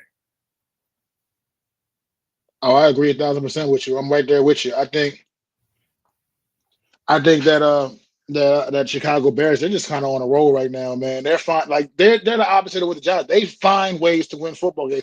It's not always the prettiest throughout the court. Like on Sunday on Pittsburgh, they had their struggles during the course of the game. But when it came down to the nitty-gritty, man, they found a way to dig deep. Against the Giants the same way. It was a struggle through most of the game against the Giants. But when it came down to the come down, they got it done. That's kind of what this team is built on right now, man. Ben Johnson's done a tremendous job. And the Eagles right now, offensively, they they're just confusing to me. We're So not I, overstepping against consensus. We're going against the grain of what the consensus is saying. We yeah, agree that Bo Nix is good. Max studied Bo Nix last year. Trust me. He watched film of the guy. I wanted Bo Nix. He studied that guy. He would tell me about Bo Nix. Did you see this game? Did you watch this game? Did you look at this play? Like I studied Bo Nix as well, and I knew that he was in the realm of quarterbacks if we could get him. But if he was in this draft this year, put him against Cam Ward in the conference that he played in Oregon, yes, he's light years going to be better than Cam Ward, who played 1 year in the SEC. I mean, 1 year in the ACC and played over in the Big 12, I think, in Washington, but didn't have the same. This guy went from Auburn to Oregon and lit it up at Oregon. Okay, so I'm just saying it is what it is. But no, it's like I look at it like this. This is my example because you kind of went down this rabbit hole now real quick. Well, Bo Nix, okay, he was number 12 overall pick or something like that? Something like that, 12 or 13, something. He was in that range. Okay. Overall pick now. He went in the first round, got picked in the first round of a draft in which 6 quarterbacks got drafted in the first round. And he was still like number 12 or 13, whatever, overall pick, whatever it was. That's where he got picked at in this draft, in that last draft. This past draft, 2 quarterbacks went in the first round, and one of those guys, Jackson Dart, the Giants had to trade back into the first round to get. So otherwise, who knows if he would have even been a first round pick. And by the way, Dart, I know we're going off a tangent. Dart wasn't even rated that highly, right? I told people to pick him in the third overall if you needed to, but he wasn't even rated that highly. Right? People were saying, oh, he plays in a gimmicky offense. He can't do this. He can't do that. Oh, he's a Mormon. He's not going to be able to handle New York. Right? I personally wasn't feeling the Dart as much as like other people were. Because I didn't, from what I saw, it just didn't seem like, is this going to work in the NFL like that? Totally be a like, and I'm very impressed. The kid just shut me the fuck up. He's the truth. I'm glad we got him. But the point is, when you talk about the way these quarterbacks were rated, that was a generational type of quarterback draft a season ago. It wasn't nowhere near the same this year, as we see what these guys are doing. I mean, Dart is head and shoulders above all the rest of the rookies this year right now. Head and shoulders above all the rest. There's nothing else there's not even much to talk about in any other guys, to be quite frank. Whereas in the last year's draft, you got 3 guys that are 3 guys excelling. You just don't want us to have our own formulated study that we thought this guy was going to be better than he is. And you're trying to say that experts on TV, by the way, which is produced, which you don't know if they're really breaking down that guy for an agenda for the show, can't tell me now that Cam Ward and these guys who wouldn't have been even drafted in the first round of the draft that Bo Nix came in would even be. You're telling me that Bo Nix would be not drafted. I'm sorry. That part right there, like I said, he was the 6th quarterback pick in the first round of that draft class, and it was still a top 15 pick. And he was the 6th quarterback that went. Like I said, to me, none of these quarterbacks would have went ahead of any of those 6 guys. And if you redraft none of them would have. Jackson Dart would be the number 1 overall pick if you were to watch the redraft now because of what he's doing.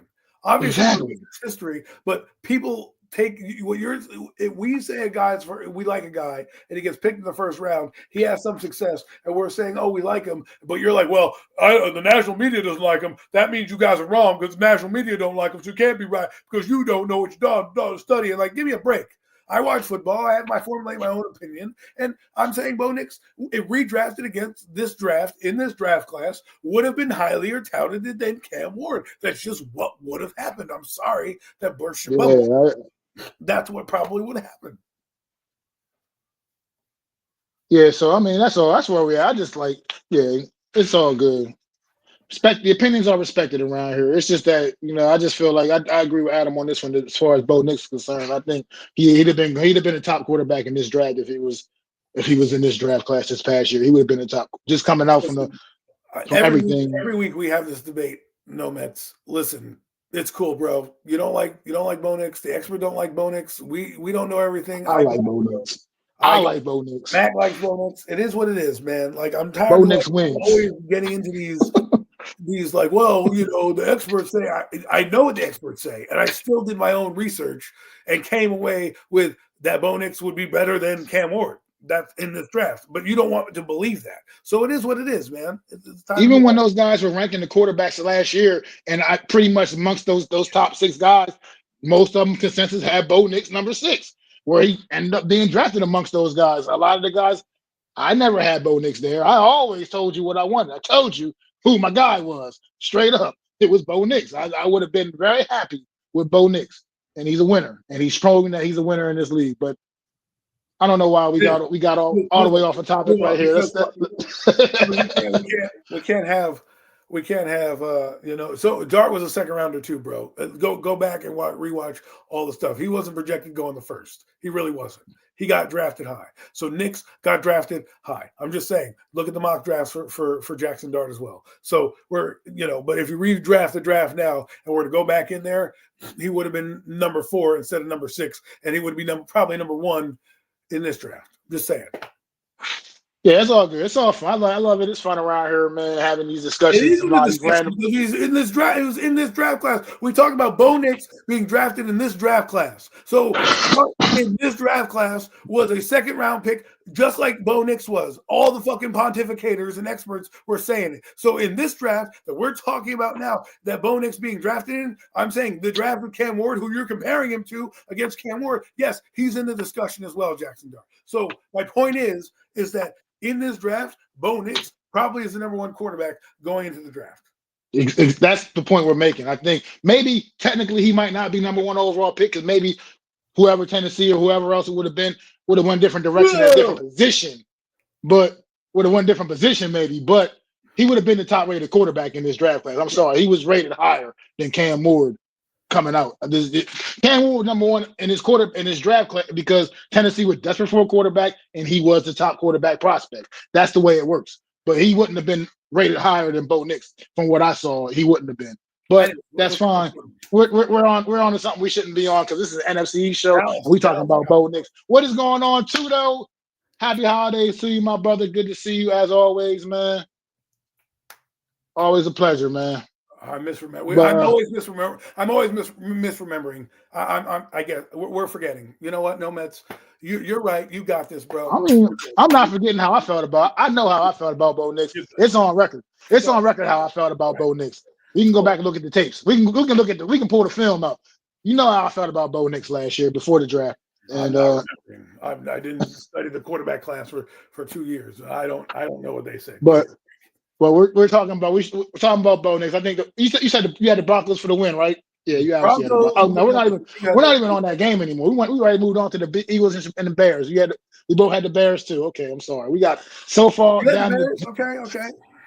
Yeah, I got the Bears as well. I don't like what I see with this Eagles offense and the way the Bears are playing right now. I just think I'm sticking with the hotter hand right now, and I think that's the Chicago Bears, man.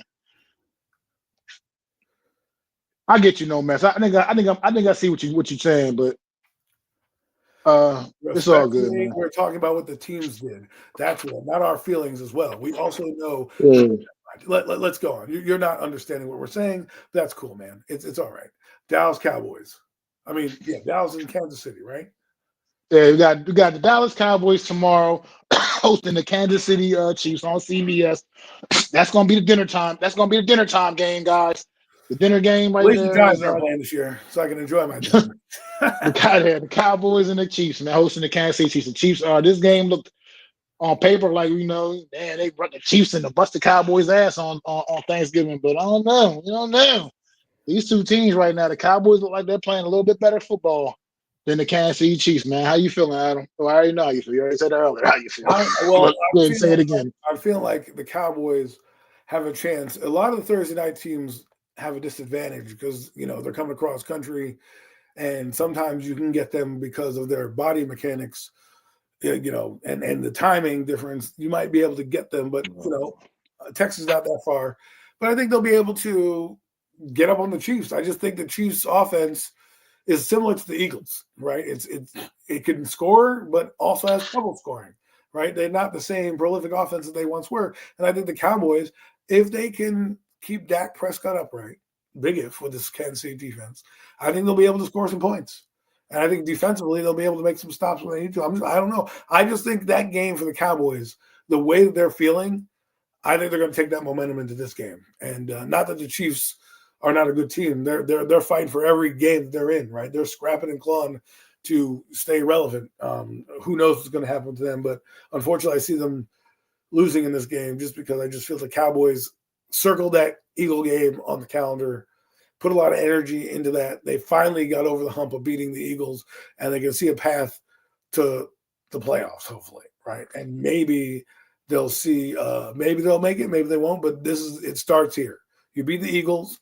Now, if you beat the Kansas City Chiefs, you just beat the two teams that represented in the Super Bowl last year. You can start to build some confidence, and then when you have your 10-day layoff going into your next game, you'll be able to kind of, get some guys back and right the ship. And if they can get through this game against Kansas City, which I think, remember, Cowboys are ridiculous, like 21-2 at home. They're absolutely a ridiculous team at home. And I think it'll play in their benefit. Jerry's World comes through again, and I think it'll be a fun game. It's the one game I'm looking forward to as well. I mean, all these games I think are going to be fun. All three of them. Detroit, obviously, then Ravens, but Detroit, Green Bay. Yeah, it's a big time matchup too. Which is there's a funny stat here, right? Detroit played on Thanksgiving yearly, right? Every year they played back, I think, starting in the 1930s or some shit. And then one day the NFL was like, does any other team want to kind of play? And the Cowboys were like, we will. And so then the Cowboys also now play on Thursday night. And America's team is now always featured. So that's why you get those two teams. Just thought I'd throw that little nugget in there that I heard, which was kind of cool. No, I love nuggets. But Tudo, man, I'm definitely going to pray for you and your squad, man. I wish you could be home with your family for the holidays. But it's awesome y'all there having a successful season. And I wish you all the best, man, for sure, man. But yeah, I'm. This is the first one. This is the one where I'm going to be a little bit opposite of you, Adam, a little bit, man. I think the Cowboys are going to cowboy this one up. I think a little bit, man. They're coming off a big emotional victory on Sunday against the Eagles, man. Short week, Chiefs. Short week is we're dealing with the short week situation as well on the road. They'll be on the road, not playing the kind of football we're used to seeing the Kansas City Chiefs play. But I think that the Cowboys are they're going to come in here and maybe be a little flat, man. I know they shouldn't be considering the stakes and what's potentially on the line here, but it's the same for both teams, man. The Chiefs, the Chiefs, they needed to win that game on Sunday against the Colts, and they need to win this one equally as bad. They need to keep their playoff hopes alive. This is the closest we've seen them from falling, falling. Right now they are out of it. Right now they're not even in the playoffs right now. They started this weekend, for instance. So, but they obviously can still play themselves back into it, and it's going to start. They got to really string some victories together. I don't think they're going to do that. I think they're going to come in here. We're going to get the version of Patrick Mahomes that we've grown accustomed to throughout his career, and we're going to see a very sound football team that's going to be a little more prepared to go out there in a big spot. I think than the Dallas Cowboys. I think Dallas Cowboys are going to find a way to cowboy this one up, man. I'm impressed with what they did on Sunday against the Eagles, but I think that's going to lead to them kind of spiraling a little bit out in this one a little bit here. And if CeeDee Lamb can't get his mind right, you can't depend on George Pickens to just go off every single week. I mean, yeah, but you can't depend on that every week. You got to, at some point, other guys got to step it up too. So I think they kind of run out of juice a little bit this week on the Dallas Cowboys. I'm going to be honest. So I'm going to go with the Chiefs here. But we do got to get ready to wrap things up a little bit. I do want to say something before we leave. Get out of here. Hey, obviously, first of all, everybody, happy Thanksgiving. Enjoy the holiday with your time you spend with your family, friends, loved ones, everything, whoever you spending the holiday. Enjoy it. Be safe. Make good decisions, as always, So enjoy that. But also, I want to, Hall of Fame balloting once again in the mix. Eli Manning qualified now, moved on to the semifinals. Look, it's going to be an uphill battle for the guy, man. But at the end of the day, as New York Giants faithfuls, man, let's support our guy, man. Do our best. We don't really have a voice in this. We don't have any voice. We have no effect on the voting process. Obviously, I do wish we did, but we don't. And I kind of understand why you wouldn't just have fans randomly voting for something as important as the Hall of Fame. But with that being said, it's this semifinals list, man. I don't know if you've seen some of the names on this list, man. It's impressive, man. I feel like two of the spots are already 2 spots are already taken. 2 spots are already sewn up for all that are going to obviously get their gold jackets this year. Drew Brees, Larry Fitzgerald. Come on, there's no denying those guys. First ballot Hall of Famers right there. Those 2 guys are absolute first ballot Hall of Famers. They're getting their gold jackets. So that's maybe only at best maybe 4 or 5 more spots left, guys. Out of about 24 other guys, and there's some very, very good names on this list of other very well deserving guys. So I mean, much as we want to see Eli get in that hole, if he gets in, it'll be a pretty impressive feat if he makes it in this year as well, because some of the names on that list are just undeniable Hall of Fame talents as well. Well, they got to do this, right? I'm not trying to have a charity case for Eli. I think he deserves to be in it. But if you put him in it, some of the guys that you're talking about will probably get in the next class. So, like, if you know a guy is going to make it in, Eli might not have that. They're not gonna. He's not going to have that luxury, and unless he gets a weaker class, he'll be a first. He'll be in there, but I don't know, man. I would put him in now and just get him in there with his brother, who's already. I think his brother's already in. Absolutely. Put him in there. He deserves to be in there because he's more than. I mean, Larry Fitzgerald was great, but you're getting Larry Fitzgerald because he was an ambassador of the game. He was the Walter Payton Player of the Year award. He won 1 championship. He was a hell of a player too, man. Right, hell of a player. No, I'm saying but there are other guys with very similar stat lines to him that have not won a Super Bowl who are not as as respected as he is, and he's going to go on not just because he's a good player, but because the overall human being he was and humanitarian he was for the game. Eli, I feel, brings a lot of that as well, and I feel like I hope you can you put the person as well in the Hall of Fame, because those are some accolades: being a Man of the Year, winning a 2-time Super Bowl MVP. Those are good things to have in your resume, and not many other quarterbacks in the history of the league have had 2 Super Bowls. So I feel like a guy like Eli should get in.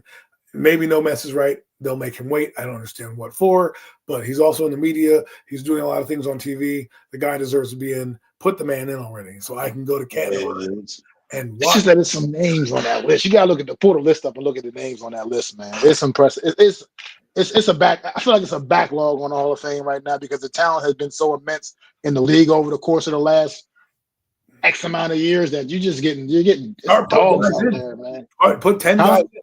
Why do we got to make this? Because if Eli waits, Eli might not get until we're like 60, 70, and he's in the alumni category. Where they're like, oh, here we go, Eli Manning on his walker going into all of it. It kind of be like Sterling Shepard last year, finally getting in, after so many years on the ballot. I mean, yeah, Sterling Shepard, Jesus Christ. Sterling Shepard. Sterling Shepard. Well, you know something I don't know. After all those years of being on the ballot, it finally got in, man. And I hope Eli doesn't have to go down that road. Art Monk was another guy I remember years ago when it took so long for him to get in the Hall of Fame. Harry Carson, same thing. Yeah, so I hope Eli doesn't have to go through that kind of a wait, but it is seriously there's some serious names on the list. I mean, like I said, you got guys like, it's just good, got a lot of talent. I can't even remember all the names right now offhand, but it was like, wow, it was impressive. It was an impressive list, and these are just the semifinalists. So a lot of these guys are going to still get trimmed down too before we get to the finals, to the finalists. So it's rough. It's going to be rough, but we'll see, man. Well, I wish him the best because Eli, to me, people can say what they want. But he's a Hall of Famer, true, man. It's not even just like you said, everything you just said, Adam. But like I said, also, it's just the things that he never got credit for. Like, I feel like people still to this day don't give Eli the credit for being legitimately one of the best clutch quarterbacks to ever play this game. People still don't give him credit for that. People act like gloss over it. Like they don't know that when it was a 2-minute drill, there was hard pressed to find somebody better you wanted that ball in their hands than Eli Manning. It was hard pressed. Eli Manning could run that to perfection most of the time. And most times it failed because of the cast around him, not him. Eli was always ready when the lights was on, man. When the pressure was on, the bigger the stage, the better Eli was, man. And to me, that says something. And then also the longevity, man. Longevity to be able to play and not miss a game your entire career. The only game you didn't play was because your dumb coach benched you for Geno Smith. That was literally the only game Eli Manning missed his whole entire career. Come on, man. Just they don't make them like Eli no more. No, they don't. No. So we'll see. I think it's gonna be tough, but at the end of the day, we're just gonna move for our guy. Just want to throw that out there for the holidays, man. Thanksgiving, happy everybody. Adam, you got any final thoughts before we get out of here, real quick? Besides being thankful for being on this earth and my family, I'm thankful for Eli Manning giving me 2 Super Bowls in my lifetime of watching a football fan. So, boom. I know everybody feel differently about Eli. It's just what it is, man. That's just what it is. At the end of the day, Eli gonna always be. He's always be a humanitarian. Always gonna be a great guy. And we all know he had a great NFL career, man. So no matter what, the gold jacket, it would cement it. But at the end of the day, it doesn't validate it. You know what I mean? We know what he accomplished. We know the kind of player he was and the kind of person he was. So that's all I got to say about it. End of the day, happy Thanksgiving to you too, No Mets, man. Appreciate you coming in, bro.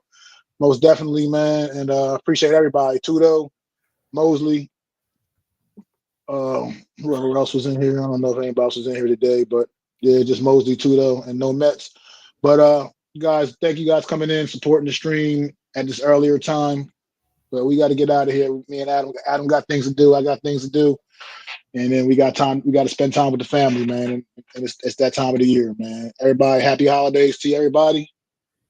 And we'll be back next Wednesday at our regular scheduled time next Wednesday, man. 5:30 p.m. Eastern Standard Time, man. It's your boy Mac the Giants fan. That's my super dope co-host Adam Costas.